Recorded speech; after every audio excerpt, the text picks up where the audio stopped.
Pakistan cricket board की नई इंतजामिया ने कप्तान बदलने का फैसला कर लिया। ज़राए के मुताबिक पीसीबी के चेयरमैन मोहसिन नकवी ने कप्तान का मामला सिलेक्शन कमेटी के सुपुर्द किया था, जिस पर सिलेक्शन कमेटी ने मुत्तफ़िका तौर पर बोर्ड को आगाह किया, जिसमें बाबर आजम को कप्तान देने की तजवीज़ दी गई थी। ज़राए का कहना है कि पीसीबी ने बाबर आजम को एक बार फिर T20 टीम का कप्तान बनाने का फैसला कर लिया है और बोर्ड चंद घंटों में उसका बाकायदा ऐलान करेगा। ज़राए के मुताबिक बाबर आजम उम्रे की अदायगी के बाद काकोल अकेडमी में जारी ट्रेनिंग सेशन को बतौर कप्तान ज्वाइन करेंगे।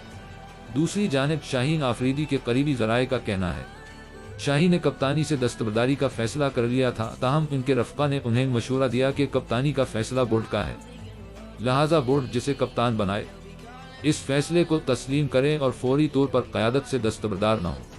ज़राए के मुताबिक बाबर आजम न्यूजीलैंड के खिलाफ 5 T20 मैचों की सीरीज़ में क़यादत संभालेंगे। वाज़ा रहे कि बाबर आजम की क़यादत में पाकिस्तान ने 71 T20 में 42 जीते और 23 हारे।